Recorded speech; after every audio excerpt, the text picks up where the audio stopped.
I'm not saying that, you know, they can come up with being able to connect with dead people better. I'm saying they're coming up with ways to where they can solve and come up with new devices, new apparatuses, new ideas for energy, new ideas for like recycling, and how to turn the planet back into something that is a blessing instead of a trash can. Our new age of awareness is taking us to that place, and that we will come to that.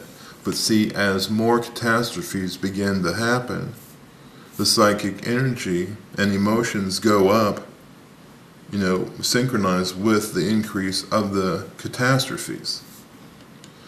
Some of us survive the catastrophes and some of us do not, but there's always high emotion that's there, and that live while you're living. Make the best of the situation that you're in. Just keep living.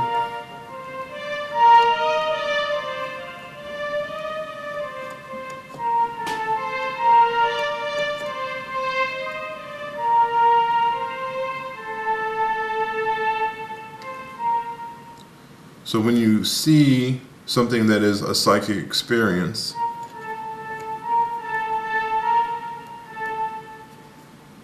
you're moved in a way.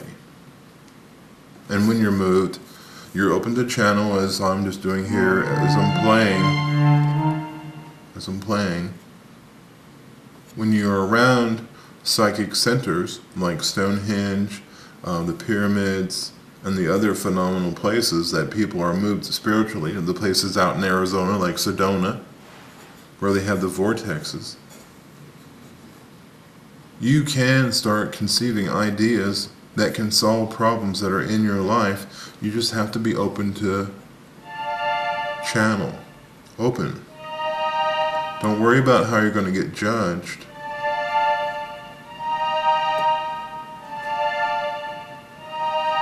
And pay attention to the clues that are around you. Signs, newspapers, bumblebees, moths, spiders, car accidents, bad traffic, whatever. You can take every one of those experiences that moves you emotionally and define it as a message for you. And I call that Min. Min is the energy that drives manifestation. And Min energy is the energy that you tap into when you're in an experience that brings you to an aha idea. It's the Min energy, okay? When you're working in a group, let's say you're doing a meditation, or you're out on a hike, or you get together with a family or something, and the zeal and the energy in the air is so intense that you just feel so inspired, that is Min energy. And that you walk away from that experience, and maybe you come up with an idea to solve a problem that's in your life. Going to see a great movie is another idea for being inspired and receiving ideas for solutions. So that is like the bird singing in the background, the robin. These are all sources to help inspire you. Now, seeing the pyramids, I'm leading into my point here. Seeing the pyramids connects us with sort of like half a UFO or extraterrestrial idea or individual or source that helped build the pyramids. So before I was talking about looking at bumblebees and spiders, if you were to look at a crop circle, what do you think about? Most of the crop circles that are out there are of sacred geometry.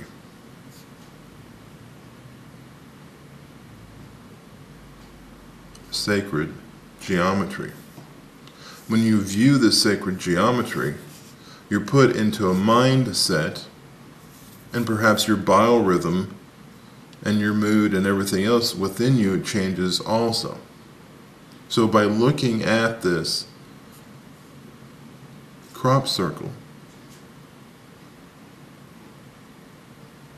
you're moved in some way. So if you're able to somehow see a crop circle and be in a zone to where there's a pyramid, then you could potentially connect to what I refer to as a psychic bandwidth that goes around the entire planet. And this psychic bandwidth contains energies that, if they're manipulated correctly,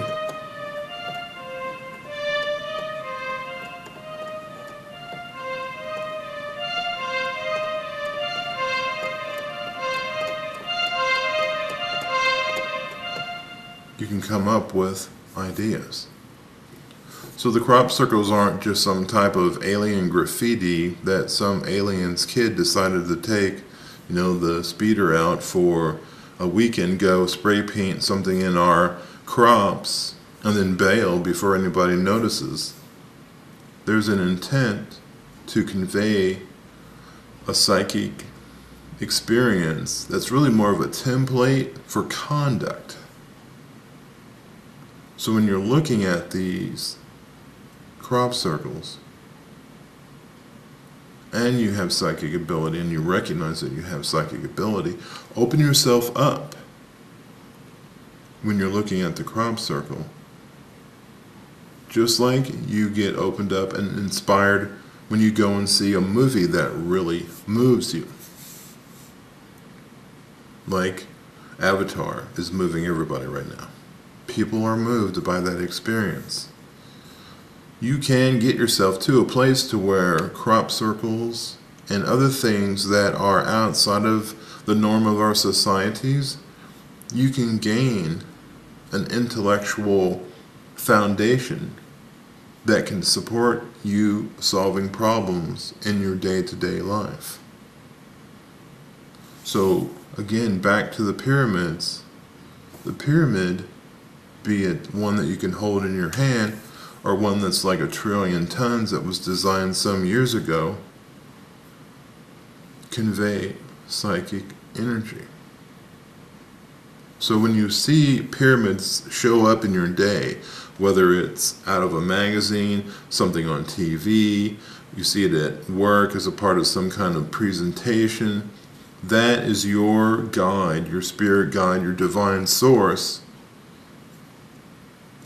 giving you a clue. Basically, it's a Min active symbol when you see the pyramid. Now that I've talked about it and you've seen this episode on pyramid energy and ley line energy and how they can also work with the experience that we gain from crop circles, when you see the pyramid, that's your divine assistant guiding you and telling you that whatever you're thinking about at that time is the idea that you should proceed with as a part of being a team, or as a single thing if you're just working on an idea to where you want to sculpt, paint, compose music, whatever, proceed with that. So I'm giving you the triangle. Here is the triangle. And it is yours as a symbol that says, here's your opportunity. You have the base of the triangle and the two sides, how you approach it and what you gain from it after you leave with you to support you in your solution. So know that we are approaching the meridian of enhanced psychic ability that is growing upon the planet. And it's an ability that will go past, way past 2012. We will probably see other calamities as well. The wars overseas for us are in a sense a calamity, because when one of our family members dies as a part of that thing that's going on overseas, that is a localized calamity that's specialized and focused within our little group. But when it's a large thing like the earthquakes over in Haiti,